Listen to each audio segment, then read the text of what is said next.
what he was wondering was, are blogs dead? Meaning, in terms of a way to, in 2010, like when I was getting into college, there were a lot of blogs that I would go to find the music that they would put there.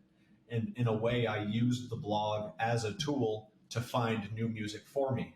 The blog back then was my Discover Weekly today. Now that Discover Weekly does that work for people, blogs are definitely not what they were before.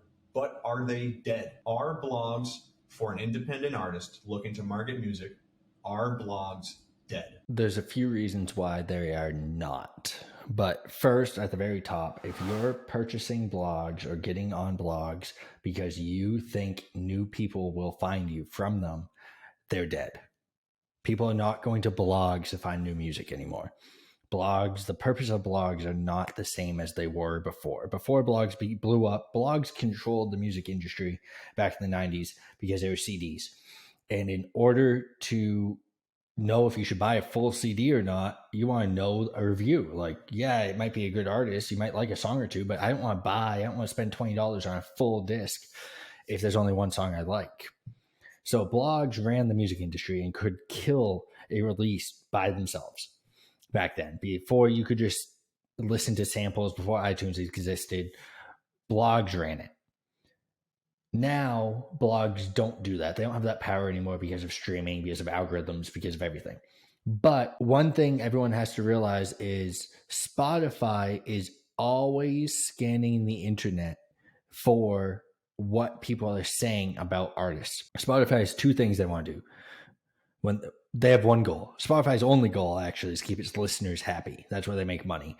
Now, they have two ways of doing this. They track listening habits and they track what people are listening to and who else they're listening to. And that's how they make these playlists. But in addition to that, they also scan the web to see what people are saying about an artist. Are they comparing you to Usher? Are they comparing you to Michael Jackson? Do they think you're like Lil Dicky?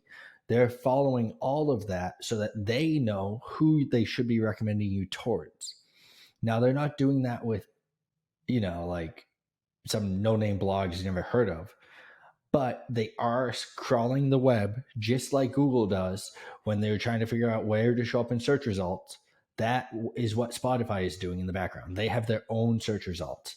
If you followed anything when Kanye released an album or Drake released his album, I think it was Drake released his album and an artist called himself Certified Lover Boy with an album called Drake. And he was showing up first on Spotify's results. Love it. It was like, it went for like 2 days, I think. People were like, what's going on, Spotify? But because Spotify, what they're doing is SEO. And this guy beat Drake out there, and people were talking about so often, he had the SEO juice until Spotify went in and manually corrected it. Spotify is not going to manually correct what you're doing as an independent artist. You're not Drake. You're not going to go out there and take attention away from Drake when someone's searching for Drake. But what they are going to do is if 5 people have your name, you want to make sure you're the one Spotify is showing first. And blogs start that growth, start that SEO. So that if someone searches you on Spotify, they go, this guy's been talked about. It has to be this guy first because there's 15 other people with this name, but this one has media attention. So let's show him first because most likely they're looking for him. I think, well, what ties into that is what Google calls authority. So certain websites have higher authority than others. The New York Times probably has a 100 out of 100 authority score. Nobody's musicblog.org probably has an authority of 10. What goes into authority are volume, the amount of people on the website, how active the website is, how credible of a source it's deemed to be. What goes into that is something called backlinks, which means when the New York Times posts a story, if the San Francisco Chronicle picks it up, they say first posted by New York Times, that's called a backlink. Other websites pointing to that website.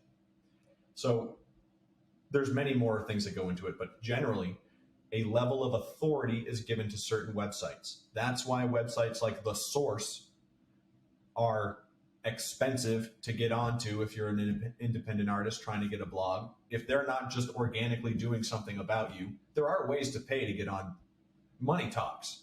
You know, right now, James and I could get an article on Forbes if we wanted. Like, it's like $6 or $7 grand, but like, it's not impossible.